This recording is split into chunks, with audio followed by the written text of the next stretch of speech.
It was one of those warm American afternoons that feel almost cinematic, sunlight pouring over neatly lined streets, the hum of lawnmowers blending with the distant laughter of children. John stepped back from his yard, wiping the sweat from his forehead as he admired the fresh cut of the grass. Just an hour earlier, he'd set up a trampoline for his 3 kids, anchoring it into the soft soil like a proud father building a new chapter of their childhood. The pool glimmered in the background. His driveway, clean and wide enough for 2 cars, framed the kind of house he had once only dreamed of. After decades of working overtime shifts, skipping vacations, and saving every extra dollar, John had finally done it. He owned $1 million home in the American suburbs. To him, this was the finish line. Proof that he'd made all the right choices. Proof that he'd earned his version of the American dream. And yet, he had no idea that the life he believed he built with his own hands might actually be part of a grand illusion. Because what if all of this, the perfect lawn, the wide driveway, the picturesque home, was never meant to represent success, but to sell an idea? What if the dream we were taught to chase was carefully designed to keep us running towards something that was never truly sustainable? And what if suburban life, the symbol of post-war prosperity, was in reality collapsing under its own weight, leaving behind something far darker and more uncertain than the glossy commercials ever admitted? To understand how we got here, to understand how John's perfect life became a reflection of a nationwide problem, we need to step back in time. Before the highways, before the cul-de-sacs, before the endless maze of subdivisions stretched across the horizon, before the 1950s, American cities were living organisms. People walked to work, bought groceries from corner stores, ran into neighbors on the street, and lived in communities built around necessity, not fantasy. The world was smaller, more connected, more human. But when World War II ended, the United States experienced an economic boom unlike anything the world had ever seen. Prosperity surged, GIs returned home, industries expanded, and millions of white middle-class families went looking for a lifestyle that symbolized their success, something newer, something bigger, something that felt like a reward for surviving the previous decade's hardships. Enter the suburbs, a brand new concept, unlike ancient city blocks that had lasted since Roman times. Suburbs weren't born naturally, they were manufactured.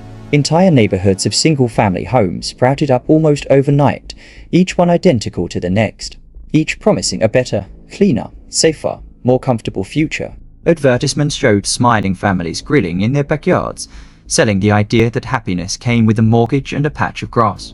And America bought it literally, even if it meant waking up 2 hours earlier, driving miles to the city, and crawling through traffic every single day. People believed this trade-off was worth it. Owning a house wasn't about shelter. It was about status, identity, and belonging. And if you didn't achieve it, society whispered that you just weren't trying hard enough. But behind the white picket fences, the cracks had already started forming. Cities had always relied on density, people living close together, businesses supporting one another, infrastructure built for compact communities. Rural areas, on the other hand, survived through agriculture and local industries. Suburbs attempted to merge the best of both worlds, but instead created a system that was financially impossible to maintain. Single-family homes required massive roads, sprawling water lines, electrical grids covering miles of land, and constant upkeep. Studies show that serving one suburban resident can cost cities 4 times more than serving someone living in a traditional urban neighborhood. And that cost doesn't stop once the homes are built. Every 15 to 25 years, those pipes, those roads, those power lines must be repaired or replaced.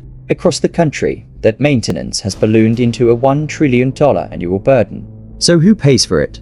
Homeowners? Not really. Property taxes barely scratch the surface. The truth is that the federal government props up suburbs with subsidies, but those subsidies don't cover maintenance, leaving cities with the impossible task of keeping aging suburban infrastructure alive. And so, local governments do the only thing they can.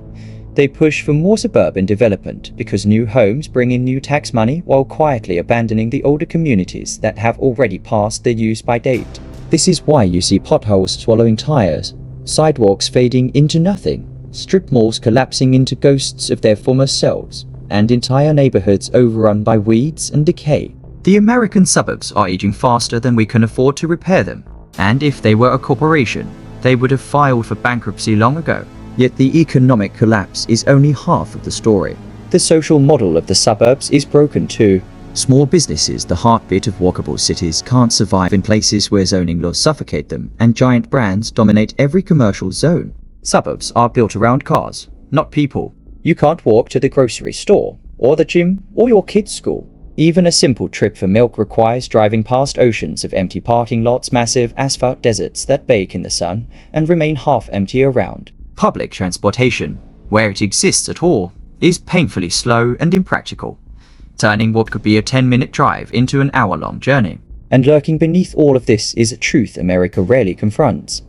The very structure of modern suburbs is rooted in racism. After segregation became illegal, communities could no longer ban black families by race, so they did it economically. R2 zoning, which allows only single-family homes on large lots, became the legal tool that preserved white-only neighborhoods without ever saying so directly. The result? A country divided not just by class or wealth, but by geography itself.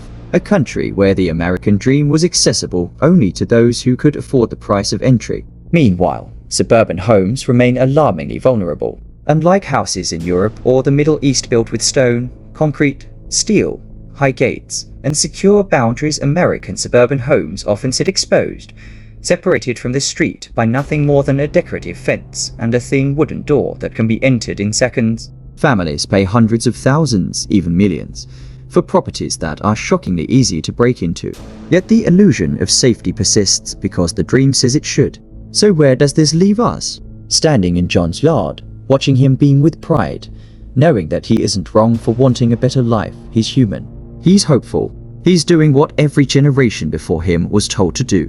But the truth is more complicated. The suburban experiment, once a symbol of progress, has become a fragile system cracking under its own weight, economically unsustainable, socially isolating, environmentally draining, and historically unjust. The question now is, will America dare to rethink the dream? Will we move toward smarter, denser, more walkable communities that blend convenience, safety, and sustainability? Or will we cling to the illusion until the system collapses entirely? The future of the American suburb is unwritten. The only certainty is that the next chapter won't look like the glossy brochures of the 1950s. And maybe that's a good thing.